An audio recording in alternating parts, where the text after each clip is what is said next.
You come into our diner, like one table will be laughing, another table will be crying, another table will be hugging. Like it's such a rad community, and you just feel like everybody's pain and everybody's struggle.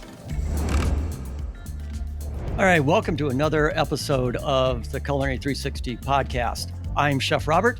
I'm Chef Ryan. And I'm Chef Luke. And today we have Jennifer Caraway, and she is a hospitality professional from Phoenix here.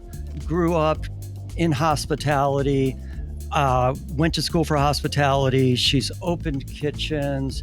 One day her friend Joy found out she had cancer, and Jennifer started delivering meals to Joy.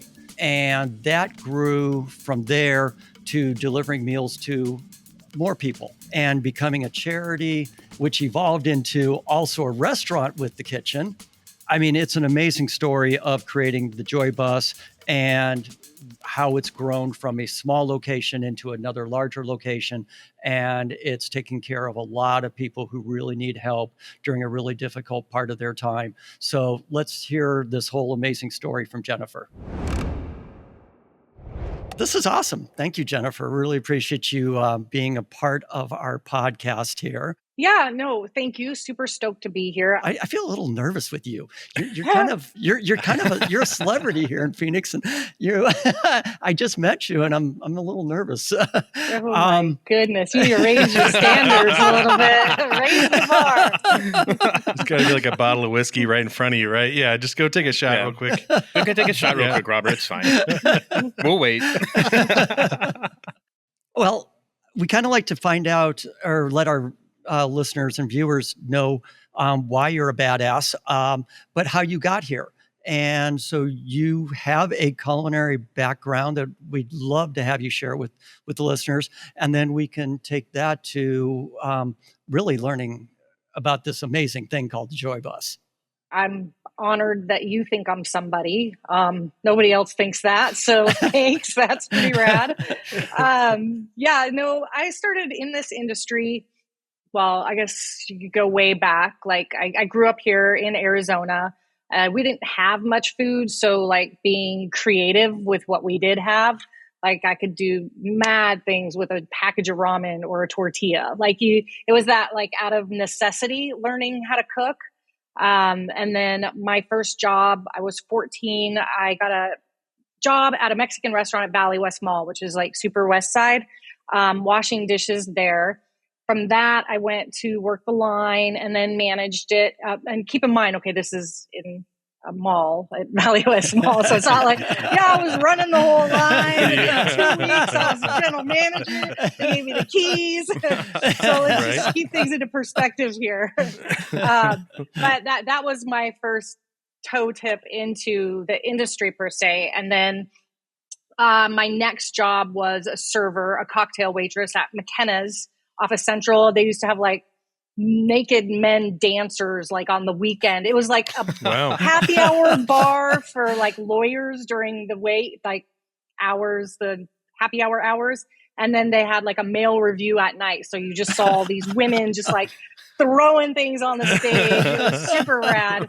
So that was my front of the house experience. Then I'm like, I want to go back to the back of the house. Like those are more my people. You were a little older than 14, I hope, at this point. Yeah, by that point I was 17. And it was pretty cool. I mean, it was a pretty cool experience, but I really wanted to be back in the back of the house. And so it was then I moved up to Flag, and I wanted to go to the hotel restaurant management program up there. I couldn't get in. I was not good at school. Like I went to 4 different high schools here in Arizona. Like I have an obvious problem with authority or just someone telling me what to do in general. That's why you're so good in the back of the house. Yeah, exactly. School is not my friend. So they wouldn't let me into the program. I went to Coconino Community College for, I think, a semester or two to get some grades. They let me into the program. It was super rad. I mean, I can fold a corner on a bed sheet. It was a really good program. I was stoked because I didn't know anything like that had ever existed. I got my first job, my real GM job at Alpine Spaghetti, which I think Alpine Spaghetti and Alpine Pizza are both closed now. But that was pretty cool. And in that position, I was able to not only like run the front of the house, but I was able to cook as well. So it was pretty cool because I got to do everything. Nice. And I really dug it. And then I had worked pretty much everywhere you could work in Flagstaff at that time.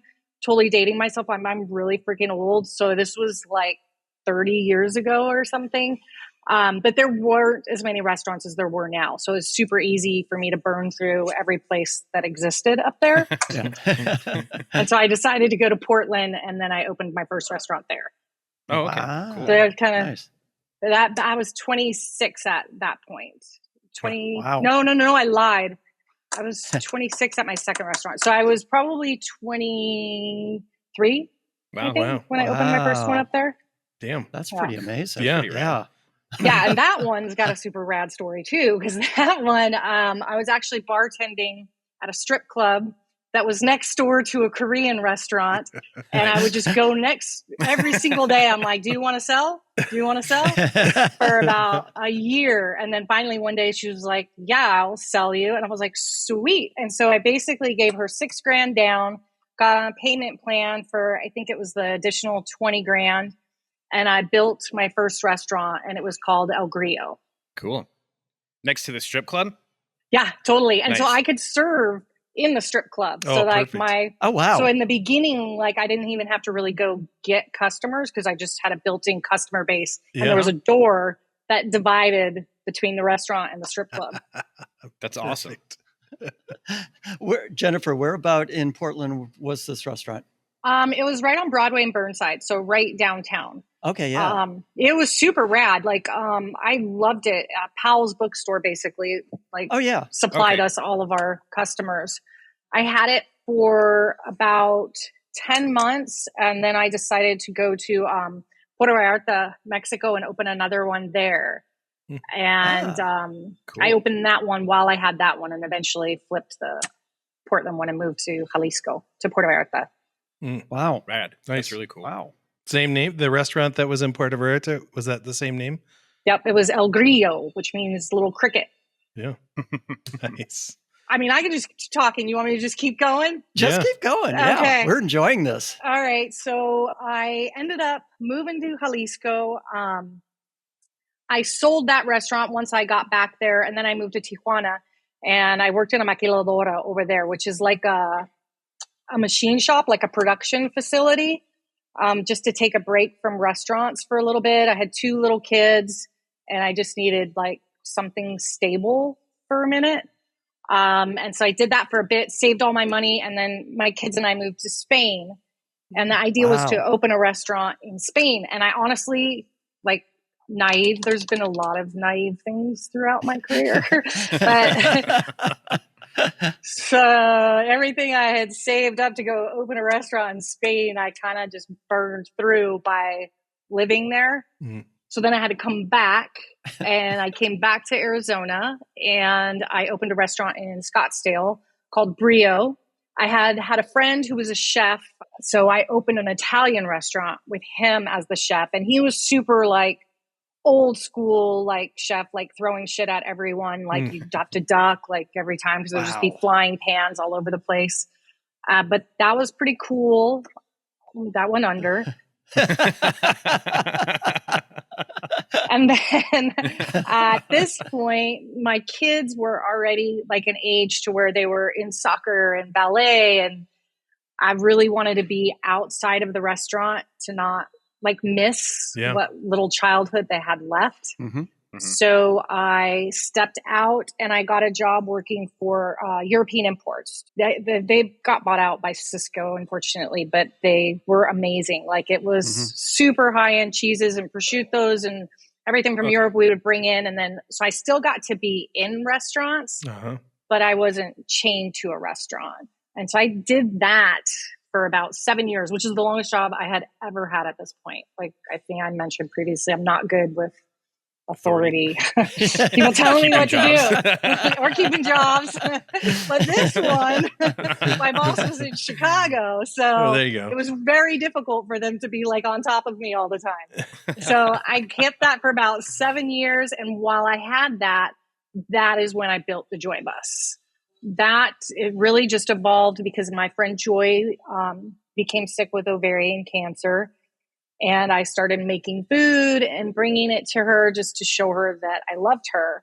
And it really was, honestly, it was like more of like blackmail because like she had everything she needed. So I'm like, hey, I made brownies or I made ice cream. Like, can I please see you? Sneaking your way in. Totally. And it was just one of those days that I was there that I was like, well, maybe there's people who don't have everything they need. Mm-hmm. And maybe there's a need for this service across the valley. So I went and I spoke at a case managers conference and I said, look, this is who I am. This is what I want to do. If you have any patients, like, please send them my way.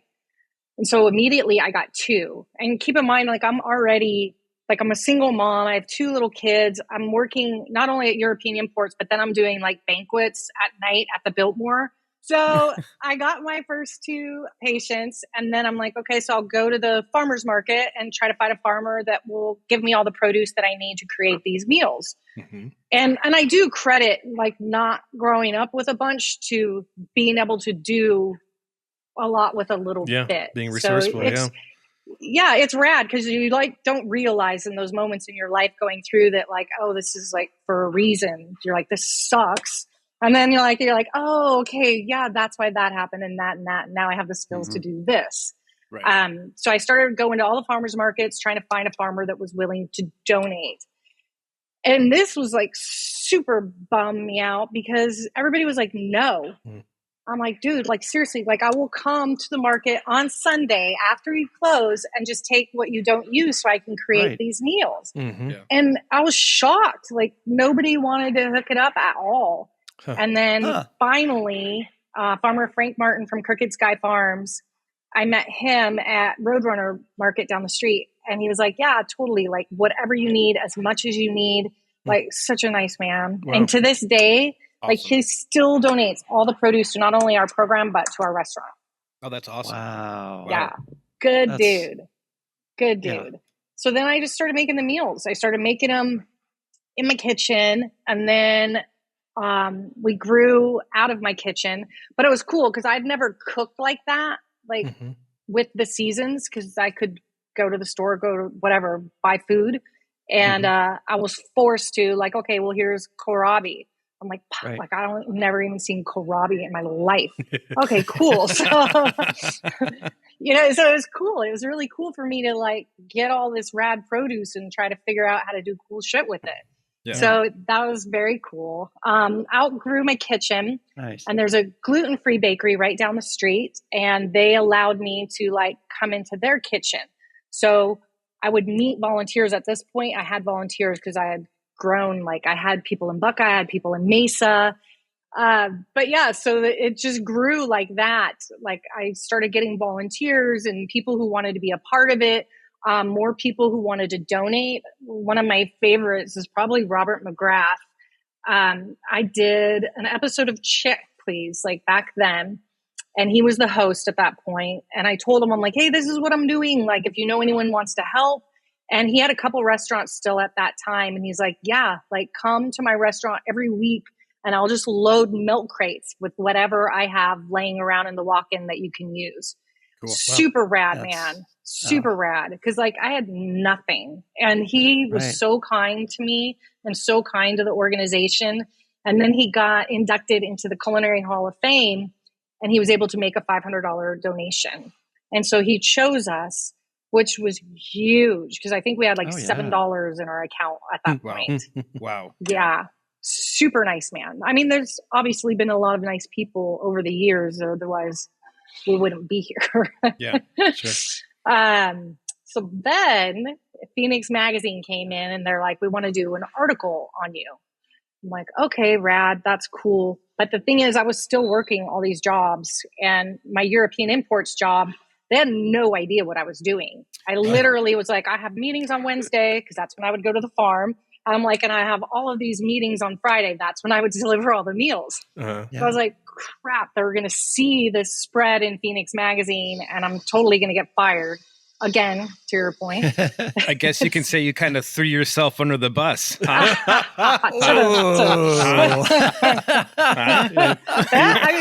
He's been waiting this whole time to do that. This whole time, finally. Wow. I mean, I don't know if I would say that, but someone might. Yes, that. So I knew that I had until September to like get all my ducks in a row. And this was like, I'd say 3.5, 4 years after I started the organization. So they really bankrolled that startup for me. And so I went to my board of directors and I'm like, look, like we're going to get fired at this point. Like, I don't know if my other 2 jobs can keep me going. We're going to have to figure out a way that I can have a salary at this point to be able to continue to do it. Mm-hmm. And I think that it was maybe like 30, 35. I can't remember exactly, but somewhere around there. So I quit my job. Oh, it was so perfect. Oh, such perfect timing because it was right like when Cisco took over. Oh, yeah. And they're like, okay, so now you have to come do training in our facility. And I was like, oh God, I'm like going to quit in a week. Yeah. Like, I don't want to do this. I'm good. So like, I remember they must have thought I was sucked so bad because like during the training, I was like, it was like an 8-hour training. I'm like, okay. I'm like, yeah, okay, I'm done. And they're like, no, like there's 7 more hours. I'm like, no, I'm pretty sure like I did it. Like, what is wrong with you? And so I literally got up and left. And like my new boss called me. He's like, what are you doing? I was like, no, I'm done. Oh, like, God, they had to just be like, this person is the worst ever. So it was like a week later that I'm like, all right, peace out. I'm out. I'm done. So then I was like full force running like Joy Bus. I mean, we were growing really, really quickly. I kept running out of spaces to use. I had a lot of friends that were super nice, like Gio, like Virtue and Bernie and Josh and Tracy and Charlene that were helping like make meals for me that I could go pick up and then take to the patients' homes. Like, I'm telling you, like, I would not be here. Like, this industry, like, they were so kind. Like, everybody that I knew stepped up to help. And thankfully, you know, European Imports, it got me in those doors. Yeah. Because I was already selling all these people. So when I was like, this is what I'm doing, can you help?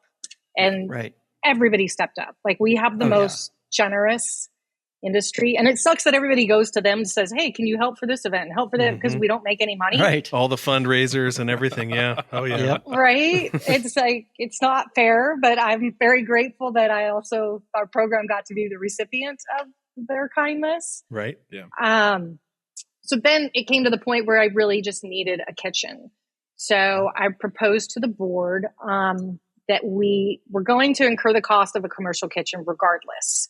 So why not open it to the public and then have 100% of the proceeds fund the program? Obviously, they're intelligent people. And they said, no, that's a really stupid idea. And restaurants fail all the time. I'm well aware. I said, but this is like one thing like I'm actually good at. Like, so just please trust me. And thankfully they did. We opened that diner in, I want to say 2015. And the whole idea was we'll open a restaurant and have 100% of the proceeds fund the program. Right. And in my mind, I'm like, I'm a freaking genius. Like, it'll be operated by all volunteers. Everything will be donated. We'll never have to go ask for money. This will be amazing. And then like week 1, I'm like, I am a freaking idiot. This is the stupidest idea ever. Because you can't operate a restaurant with volunteers. Like, it's impossible. Like, there's skills that are involved. You know, an over medium egg. Like, you need people that actually have skills to work in a restaurant. So a week later, I flipped my model from, I think I had 80% volunteers, 20% paid staff.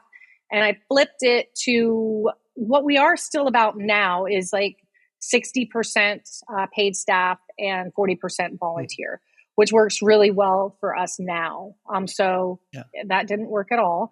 And then we finally opened, and I really had to train my customers because they came in as if we were a normal restaurant. Right. So they would be like, well, why that woman take my food to the wrong table? Well, because she's going through treatment and her way of giving back is coming here and being a host. So stop being a jerk. Yeah. So then don't suck. Yeah, exactly. And so then I realized that it was like the burden was on me to be able to train our customers. Like, this is who we are. This is what we do. It's at the end of the day, it's a donation. Like, if you don't want to pay, you want to get up and leave, you can do that. I said, but the people are in here because they want to be in here. So be nice to them. Yeah. And now it's like super rad because we have the best customers ever. Like, this is not like a restaurant. Nobody sends those, some people, but not most. And nobody sends anything back. Nobody's a jerk. Like, everybody's nice. You come into our diner, whether it's this new one or the old one, like, one table will be laughing, another table will be crying, another table will be hugging. Like, it's such a rad community. Yeah. It's taken a lot to figure out and navigate, because back then it was me on the line, and then my son was washing dishes and my daughter was waiting tables. And it was hard conversations because they knew who we were, and they would come in and they're like, well, I just got diagnosed. And you're like, oh God. And you just feel like everybody's pain and everybody's struggle. And it's really hard. And like, if I don't know how to deal with that, like, my kids don't know how to deal with it. So then we started bringing in hospice, and they would train us and say, this is how you navigate this conversation. These are the words that you should say, which we still do hospice trainings to this day, just to give our staff those tools on how to navigate the table. Wow. That's awesome. My sister's a hospice nurse. I don't know how you do that. I don't know how she does it. And she, like, we'll be at like family events and she'll be like, oh, so-and-so did this such funny thing the other day. And we're like, what the fuck, Amber? Like, that's not funny. That's so sad. Like, your idea of funny and my idea of funny are so different. We're like, okay, never mind. We don't want to talk about your job anymore, Amber. Stop inviting Amber. Great, there's Amber again. To what you were talking about, Jennifer, with your guest, when I've been into the Joy Bus, it's amazing to watch, because you have created a community. There are so many people that know so many people coming in, and they acknowledge them. They say hi. People are catching up on a story. And I mean, that happens with 2 or 3 groups at each table. It's crazy. Like, literally someone will walk in and be like, hey, Mark, have you ordered yet? Like, no, sit down. Or even if they've ordered already, like, is it cool if I sit with you? It's so crazy. And like, I don't think really I had anything to do with that, because that's not what I was trying to do. I just wanted to make rad food and like stoke people out. Like, I didn't put thought into what this looked like, really. Kind of just threw it together and was like, I hope this works out. And now you're like, wow, this worked out really freaking good. Yeah. I think it's really just like giving the people that want to be a part of it ownership to do it. Right. You know, because I like had just like a tiny idea. Like, I don't have all these ideas.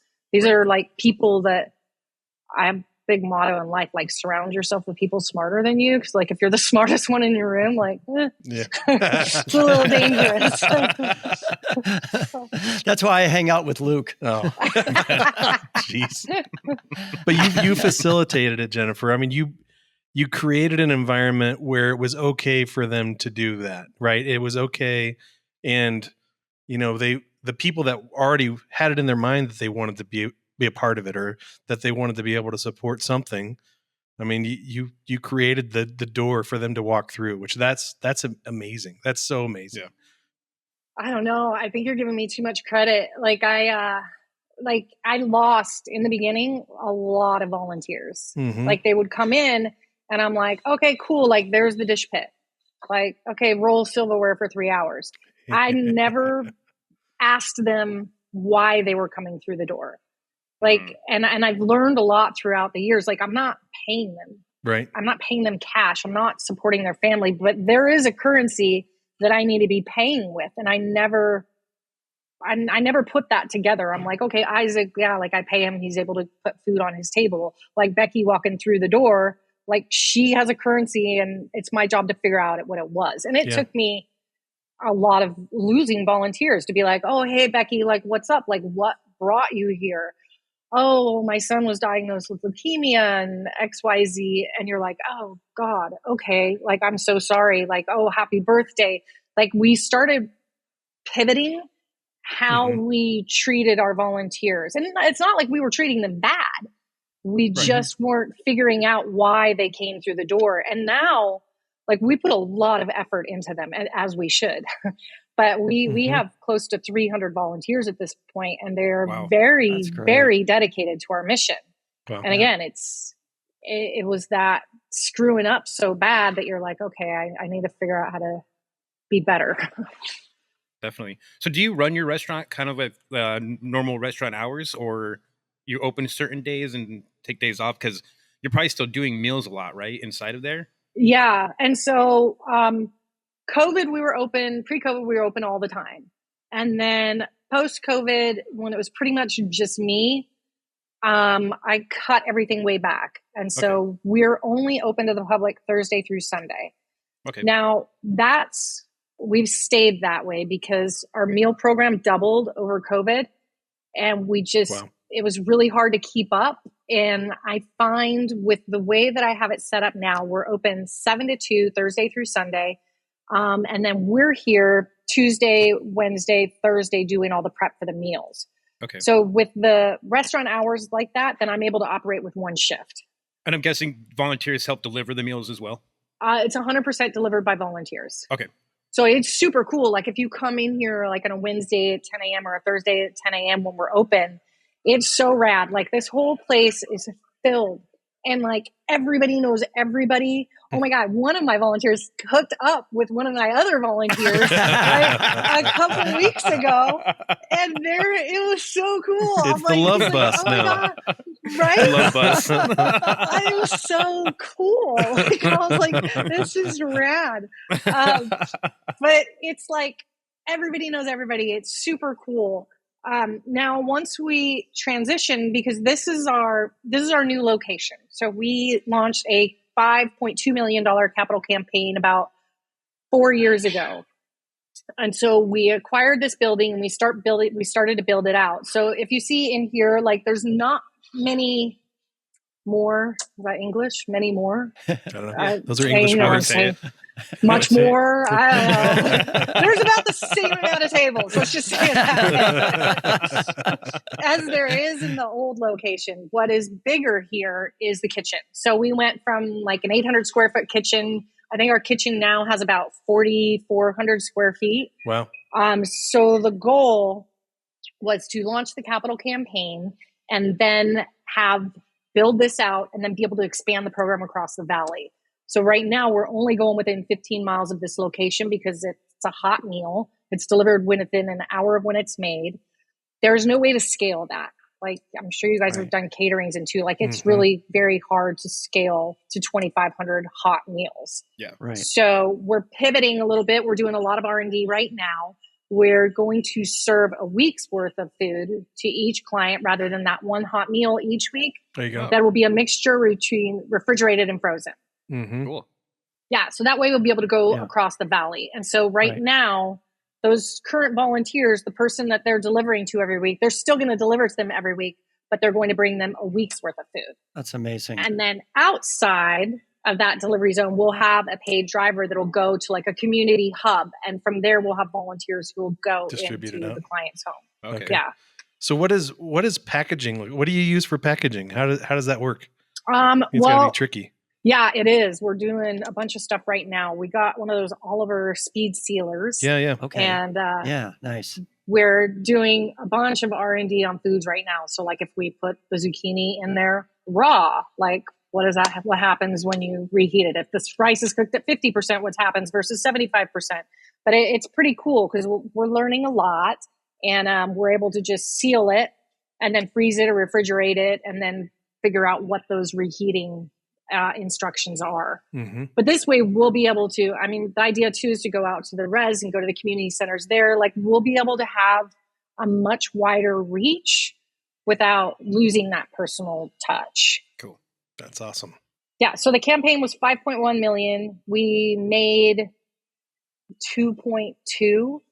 So we owe a lot of money and we're not done. And my contractor's super nice. I'm like, so you hear that, listeners? Yeah, right. So if anyone has $3 million floating around that they want to finish our build out, that would be rad. I left my wallet in the car. Sorry. Yeah. Damn it. I hear that a lot, surprisingly enough. Yeah. So that's like where we're at in a nutshell, trying to figure that part out. Where do you get your ideas for menus? Is it kind of the same all the time, or do you switch it up a lot? And like, what kind of food do you like to serve them? It's still like pretty much based on like seasonality, like what we can get from the farm. Mm-hmm. Like, so right now we have a ton of green beans, nopales, and zucchini in the back. So we're writing the menu right now for this week's meals. Okay. Now with the other one, we're trying really hard to streamline, but they'll also just be with season, because that's where we get our produce. Yeah. So we're going to just take a bunch of the recipes that we've already created. I mean, it's been 14 years, so we have a good bank library. Yeah. Uh-huh. But if you guys have some you want to send our way, I wouldn't hate it. Sure. Yeah. So the idea with our clients is we'll put them on a 6-week cycle. And Okay. so that way they're not going to get the same thing, hopefully. Yeah. Fingers crossed. I don't want to, but we serve enough of variety that we hope like everyone's happy. Yeah. We just brought in a RDN that's going to oversee all of our food, all of our recipes, because like I said, I'm not a professional. Like I dropped out and I didn't finish anything really. So I'm not the person to say, oh, does it have this much protein or how many calories or this? So I'm bringing someone in who can to make sure that these meals are medically tailored to each individual that we're servicing. Okay. Yeah. Oh, so do you have to have regulations on the meals, like certain calories and protein and stuff like that when you do make them? That's a really good question. And there is that standard in other states. I'm trying to build that standard here in Arizona. I recently started a Food is Medicine Coalition, an Arizona chapter, and I have 3 medical professionals on there. I have a couple insurance people. I'm trying to put people on there that can help push this narrative. Right now, Arizona has an 1115 waiver. There's several states, there's like 10 that I can tell you right now that have this 1115 waiver that allow food to be delivered to people in need. Now, in order for that to happen, they do need to fit like certain caloric intake, certain amount of protein. So I'm pushing really hard to get that 1115 waiver amended. It exists in Arizona, but it only provides housing. I need there to be a food component to it. Huh. Okay. Yeah. So I'm working really hard on that. There's a lot of advocating involved, but it's needed. I had a huge meeting with Access a few weeks ago because they have the Medicaid and Medicare. Like if I can get their help to help push that narrative, the Arizona Restaurant Association, they're the ones that actually hooked me up with the director of Access. And then everybody stepped down like 3 days later. So that kind of sucks. So we're gonna pivot and we'll figure out how to make it happen. I think I was reading somewhere, or maybe you told me, I can't remember where I heard this, but aren't you, because you went to New York to study some programs that were going on there, and you're trying to take this statewide. Is that correct? Correct. So there is a Food is Medicine Coalition. It was started in New York City by God's Love We Deliver and Community Servings out of Boston. I found out about them about 8 years ago, and I started going there. We would meet in DC once a year and go advocate for the whole Food is Medicine movement.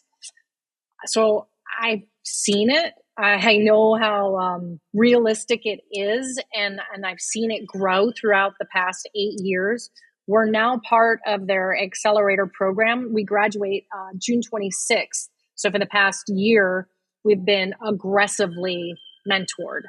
on figuring out what each meal should look like, how you're sealing it, how you're delivering it, how you're going after funding for it, how you set up yourself to be able to bill insurance companies, how you go after research initiatives to be able to, because what we're doing is, if we're delivering all this food to somebody who has cancer, like somebody wants that data to show the benefits of food being delivered to their home. Mm-hmm. And there's a huge benefit. I mean, we receive emails all the time on what it's done for them, but unless somebody can prove what it's doing for them, then nobody's willing to fund it. So we're aggressively working on that right now. Facts and data.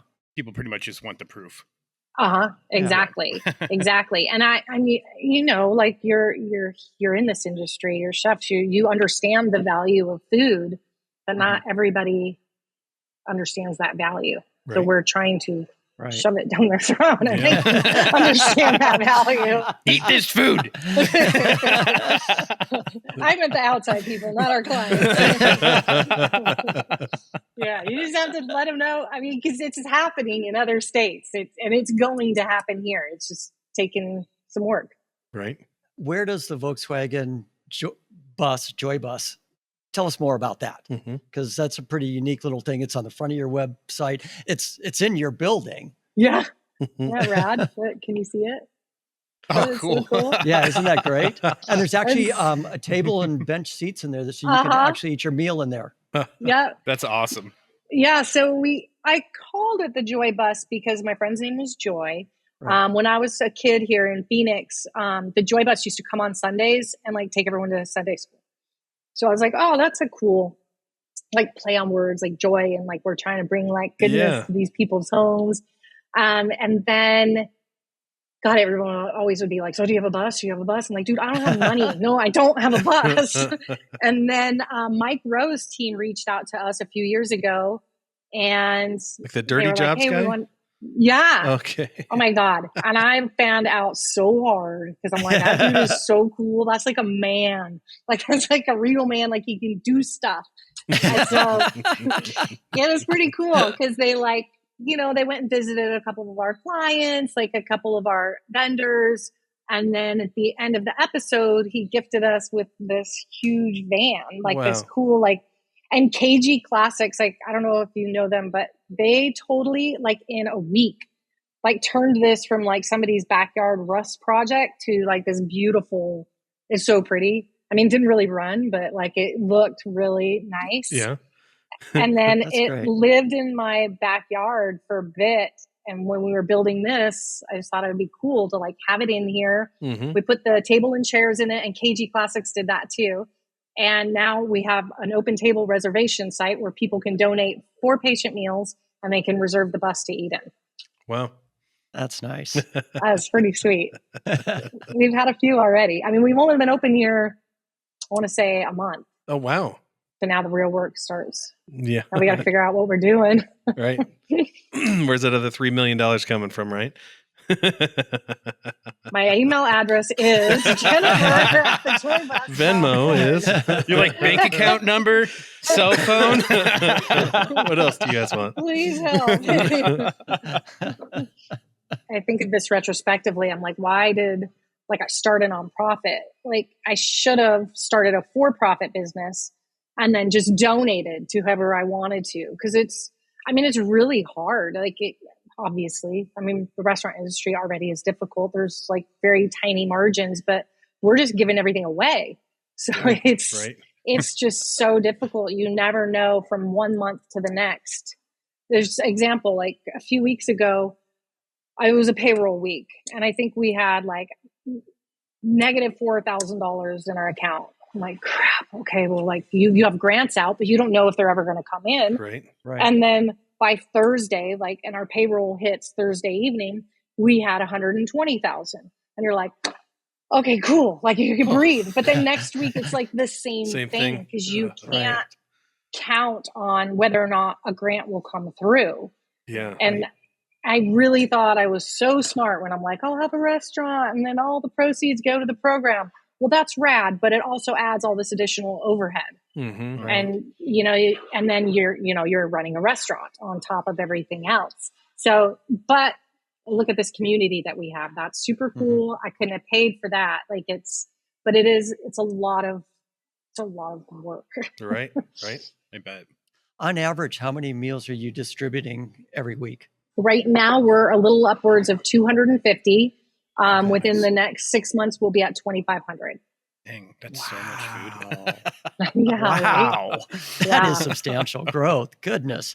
All Yeah. right. I guess I need to fill out that volunteer form and Yeah. get my Get in ass there, Robert. there, 'cause There you I'm gonna go. need another person. I'm like, great. Now I have to ask him what his story is. I don't like worry. to talk, so I'll just shut the fuck up, and you don't have to worry about me. Just give me a knife. Let me put my head down. Just leave me alone. Sweet. That's how I roll. My wife and I work different hours, so she comes rolling home from her job at 6, and I'm usually cooking because I go in earlier than she does and all that. And she just knows that, okay, I'm in there cooking. I'll talk to you when we sit down for dinner, but just leave me alone while I'm cooking. I like it. Like from being on the line. I was always that silent one on the line, just doing my shit. Totally. No, You I'm know? the same way. My Yeah. husband will like stand in the bar, like, well, what are you making? I'm like, dude, please. Yeah. Like, You're I just can't. slowing me down. I can't. That's why our kitchen here is mostly a closed one, because when I was Uh-huh. working the line all the time at our other one, like it was super open and everyone be like, Yeah. and so like, what? I'm like, oh my God, like I can't read these. I don't know how cool you think I am, but I can't talk to you and do this. Like I can do one thing. So ours is much more closed now. Like they would have to scream across the counter to reach you. Open kitchen. Yeah. I worked in a restaurant that had an open kitchen, and it was open to the dining room and everything. And customers would walk up and like, I don't know, most of the time they just come up and like stare, like they didn't really say anything or do anything, but they would look at you. But every once in a while you come across somebody that would start asking questions, and it was like, yeah, I'm not fucking talking to you. I'm good. But they're like literally telling you about their day, and you're like, woman, I'm working. I'm cool. Like I'm gonna go to your office tomorrow and just stand by your cubicle and be like, so what's that? Yeah, what's What that? are you doing? What are you doing now? That looks What's that? cool. Should I try that? Ooh, how did you do Hey, this that? is my office. Hey, you want to show? Can you Ow, show me that's how hot. you did that? I did that once. Oh yeah. Yeah, I worked in a open kitchen too once in LA, and luckily our stations weren't on the glass partition that separated us from the dining room, but the poor pastry team did their final plate ups right there on the glass. And so the pastry team, they tried to do as much as they could in the back, because everybody would slow them down and start talking to them, and they're just like, I tickets. I got tickets. Right. I got to get this out. It's like the zoo, right? You're just a bunch, Yep, bunch totally. of caged animals at the zoo. Are you entertained? I would just yell at people all the time. No, I'm not. So I'm interested in this pho burrito thing that got you started cooking. You said a pack of ramen and tortillas. Tortillas. So you God, like ramen quesadillas? That's hilarious that you actually put those two together, because what an idiot I am. I never went there. Well, I'm asking from experience, because last night I made a quesadilla ravioli burrito, and it was delicious. Really? Yeah, it was these raviolis, and I cooked them down in the marinara, and I did mozzarella and cheddar cheese inside a burrito tortilla. Wow. And then pan fried it. Yeah. Huh. Gin was involved. There was a bottle of gin involved.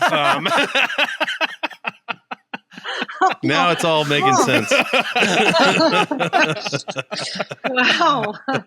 All right. Well, good to know, because next time I'm in So- Tacoma there and Ryan's like, hey, come on over to my apartment for dinner. No. We can definitely say no. It was delicious. Oh man. Well, you had mentioned that you were expanding. So what does that look like? You're expanding to the rest of the state. I know Robert mentioned that. What does that look like? So what that looks like is the expansion will go past the 15 miles that we're currently delivering to. Okay. It will be the week's worth of food that will be a mixture of refrigerated and frozen. We're looking for healthcare partners right now. We just got a grant from Mercy Care and Dignity Health, who believe in the value of food as medicine. So those pilots will begin in the next month or so.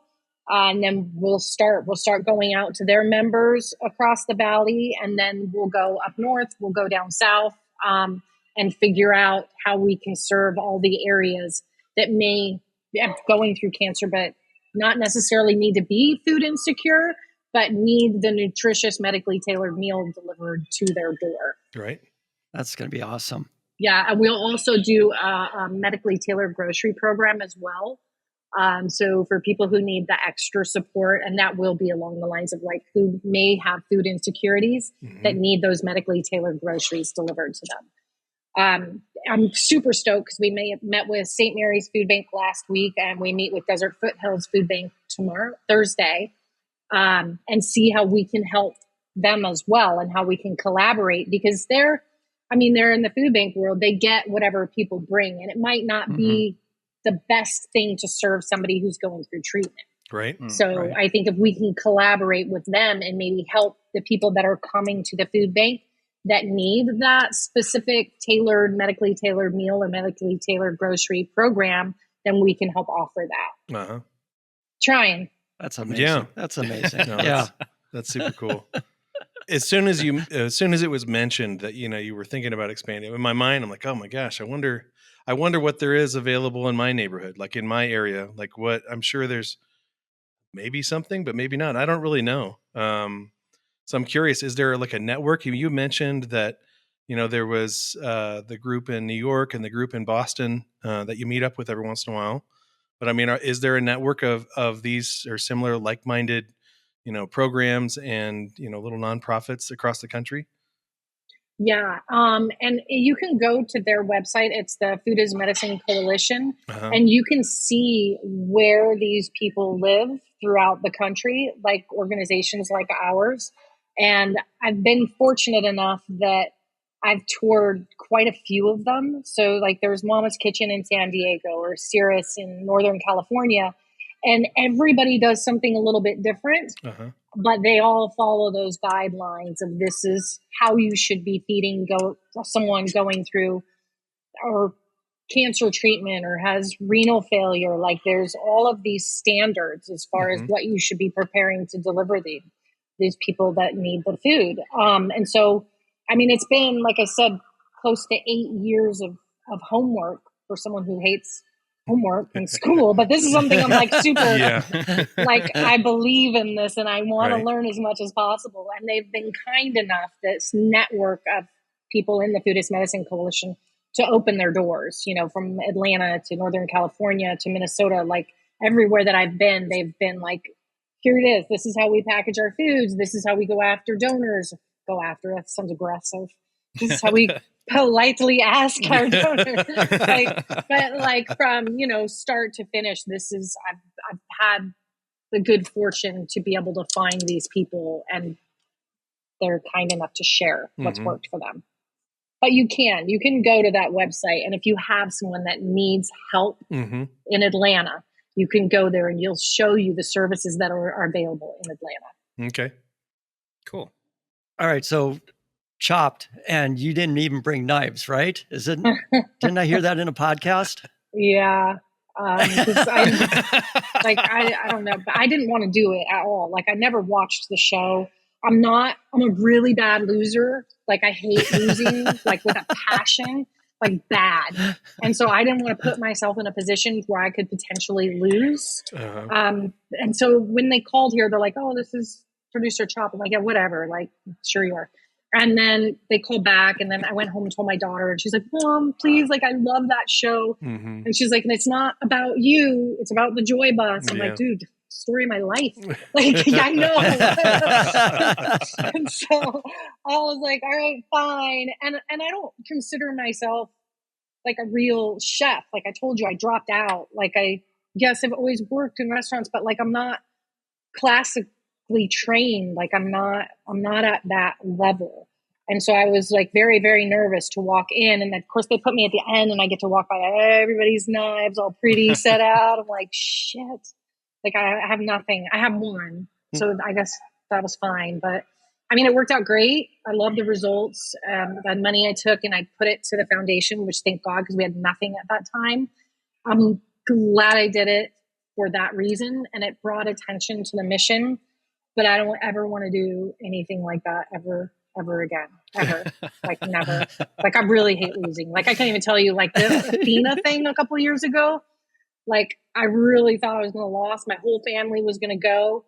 And I disinvited them like 2 days before. I'm like, hell no, like I cannot lose in front of you people. I mean, it was rad, the results, but like I was like, I just don't like to, something wrong with me. Obviously I need to speak to someone as well. There's a lot going on in there that's probably not super healthy. I think that drive to not lose though, I mean, it's probably pushed you along. I mean, it's probably pushed you along in the Joy Bus, you know, all of this, like, Yeah. I don't know. If you were okay with losing it, you probably wouldn't be sitting here doing what you're doing. So I don't know. Kudos to you. Give yourself a pat on the back. It's all right. There you go. That's it. We're not getting anything else. I'll go freaking win at something. Well, Jennifer, this was amazing. You are, I think, a very inspiring person. It sounds like you've come at it like in a very unorthodox way, right? But I mean, at the same time, you've come at it from the most important way, which is, you know, what your heart is driving you to do. And I think like we could all be so lucky to, you know, be able to follow what is in our heart and make that a reality. So congratulations to you. This is a super cool thing.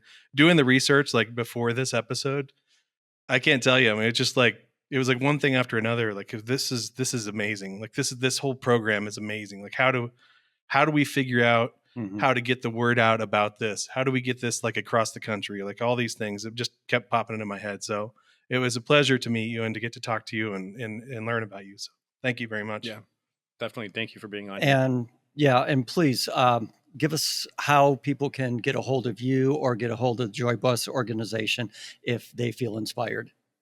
Yeah, so they can go to our website. It's thejoybus.charity. And then they can go to the volunteer page. We have a lot of volunteer opportunities, whether it's in our kitchen or the front of the house or at events. There's also a tab there, a donate tab. So if somebody has $3 million laying around that they want to specifically 3.1 million. I'm not going to hate on it. We won't deny it. But seriously, thank you. Like, I really appreciate you thinking that what we're doing is cool and supporting it. And like I said, it totally takes a village and we would not be here without this support and this awareness. So thank you for thinking that we're worthy of that. I appreciate it. That was fantastic. What a great personality. And just talk about how we build relationships in the industry. All the people that she built relationships in her whole life to where she got to where she's at with this, I think it's just mind blowing to me with the different restaurants and what she's doing is just, it's just so cool. What a great story. Yeah, she's definitely FitFo. Yeah. My God. Jumps in with both feet into whatever she's doing. And, you know, okay, now 3 things are going on and wow, I'm going to start delivering meals to cancer patients and I'm going to turn that into a charity and I'm going to turn that into a restaurant and a charity and just delivering them around Phoenix is not good enough. Now we got to deliver them all over Maricopa County and you know what? Let's just deliver them all over the state of Arizona. Right. So I mean, geez, no fear, just going for it. So and she mentioned she was like, oh, you know, I was naive and I mean I was naive to do this and naive to do that, but I think like I guess that's one word for it, but I don't know. I think there's also like a piece of that. Like if she hadn't been a bit naive about a lot of these things, she probably wouldn't have done them, you know, like, and then none of this stuff would have happened. So, I mean, who cares, right? Like sometimes you just got to fucking jump in there, right? And give it a shot and see what happens, right? I mean, if it's something you like doing, it's something you care about. I mean, the worst thing that can happen is you fail, whatever you try again, you know, it's not the end of the world. Right. You know, like these are like lessons for my daughter, I feel like, and my son. And have them listen to this episode. Do it. But yeah, no, totally inspired just hearing about it all and learning about everything that she does and how she got there and what she is continuing to do. So cool. Yeah. Super rad. All right. Well, thank you, everybody. Anybody that's feeling inspired and wants to jump in there and support the mission of the Joy Bus, just go to joybus.org joybus.org, and you'll be able to see what they're doing, what's coming up, other types of events. And then also if you feel so inclined to donate, there's a little button on there to let you do that. So, And to all of our Phoenix friends, you can volunteer at the Joy Bus too. And for all of our 3 million followers, it just takes $1. you can make it happen. All 3.1 million followers That we have that watch our podcast. Yeah. All right. Sweet. Peace.